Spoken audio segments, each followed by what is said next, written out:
मराठा समाजासंदर्भात आरक्षणाचा जो इतक्या वर्षापासून जो लढा सुरू होता, आज मराठा समाजाला 10% आरक्षण देण्याचा निर्णय राज्य सरकारने घेतलेला आहे.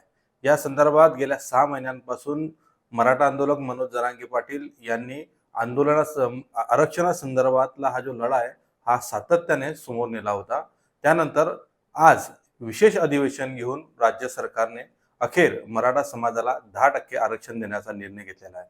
मात्र मागासवर्गीय आयोगाच्या माध्यमातून जो अहवाल सादर करण्यात आला होता, त्यामध्ये सुद्धा मराठा समाजाला दुर्बळ समाज म्हणून मान्यता देण्यात आली होती आणि त्यानंतर आज अखेर 10% आरक्षण देण्यात आले. मात्र हे आरक्षण ज्यावेळेस राज्य सरकारने दिलं, तर हे आरक्षण कशा प्रकारे लाभदायक मराठा समाजासाठी असणार आहे? कारण की यापूर्वी देखील महाविकास आघाडी सरकारच्या वेळेस सर्वोच्च न्यायालयाने जे मराठा समाजाला आरक्षण होतं हे रद्द करण्यात आलेलं होतं.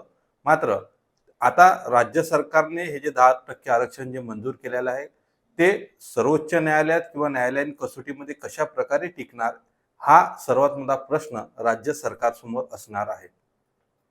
मराठा समाजाला शैक्षणिक त्याचप्रमाणे नोकरीमध्ये 10% आरक्षण देण्याचा निर्णय सरकारने घेतला असला तरी मात्र हे आरक्षण नोकरीमध्ये देण्यात येणार असल्याने कोणत्या संदर्भात कोणकोणत्या नोकरीच्या मध्ये ह्याचा लाभ होणार आहे आणि कोणकोणत्या गोष्टीमध्ये याचा लाभ होणार नाही. कारण की ज्या प्रकारे उच्चभूत जे पदं आहे, ज्या प्रकारे कलेक्टर असो, उपजिल्हाधिकारी असो, त्याप्रमाणे जिल्हा परिषद अध्यक्ष असो, तर ह्या जे महत्त्वाचे जे पदं असणार आहे यामध्ये साधारणतः ह्या आरक्षणाचा लाभ होणार नाही आहे आणि ज्या साधारणतः जे खालचे जे पदं आहे त्या पदांमध्ये ह्या सर्वांचा लाभ होणार आहे.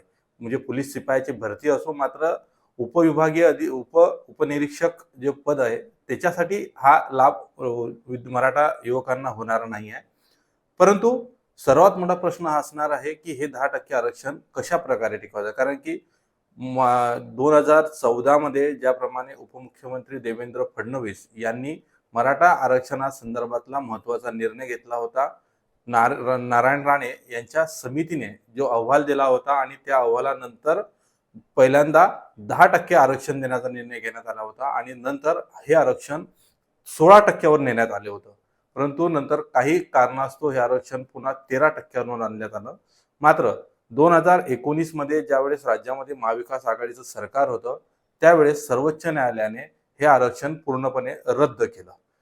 त्यानंतर पुन्हा मराठा समाज आक्रमक भूमिका राज्य सरकारविरोधात घेत असताना राज्य सरकारकडून वारंवार सांगण्यात येत होतं की EWS जे 10% जे आरक्षण आहे, ते आरक्षण हे मराठा समाजाकरिताच राखीव आहे आणि त्याचा तोच फक्त मराठा समाजच लाभ घेऊ शकतो.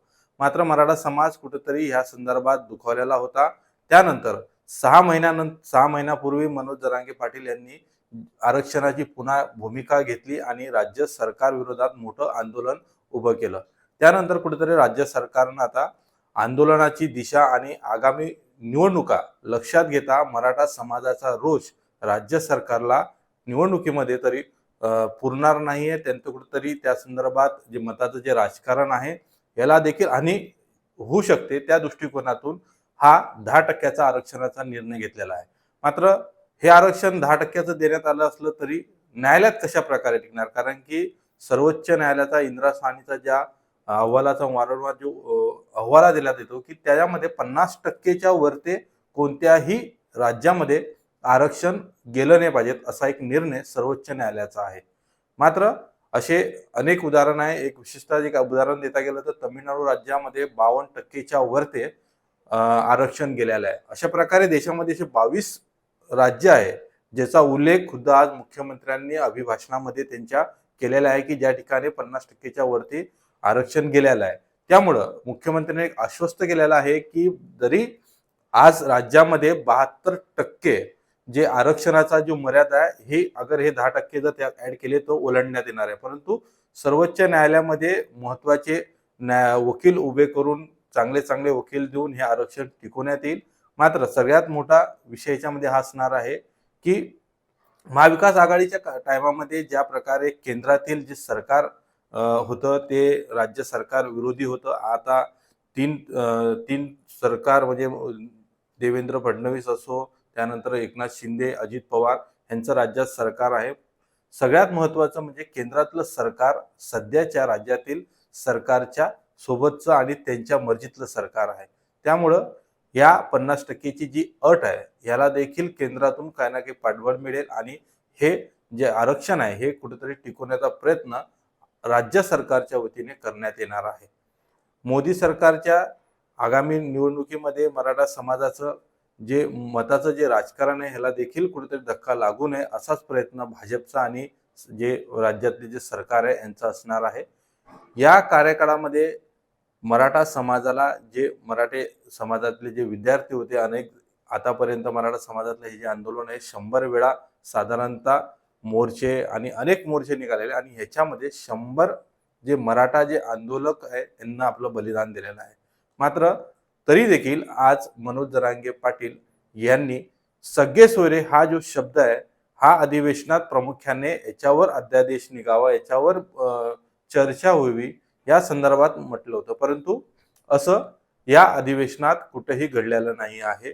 कारण की राज्य सरकारनं अध्यादेश काढल्यानंतर 4.5 लाखाच्या वर ते यावर हरकती आणि सूचना राज्य सरकारला प्राप्त झालेल्या आहेत. त्यामुळं ह्या सर्वांचा अभ्यास करून येणाऱ्या जे पुढचं जे अधिवेशन असणार आहे याच्यामध्ये बहुतेक मुख्यमंत्री आरक्षण या संदर्भात सगळे सोयरे संदर्भात पुन्हा एकदा विशेष एक वेळ देऊन त्याच्यावर मराठा आरक्षणावर सगळे सोयीवर संदर्भात चर्चा करण्याची शक्यता देखील वर्तवण्यात येत आहे. परंतु मनोज जरांगे राज्य सरकारने जी भूमिका 10%ची घेतलेली आहे ह्याला सध्या तरी विरोध करताना दिसत आहे. त्यांचं म्हणणं आहे की आम्ही ज्या गोष्टीचं आरक्षण मागितलंच नाही ते आरक्षण आम्हाला राज्य सरकारकडून देण्यात येत आहे आणि जी गोष्ट आम्ही मागितलेली आहे त्या संदर्भात राज्य सरकार कुठलाही निर्णय घेत नाहीये.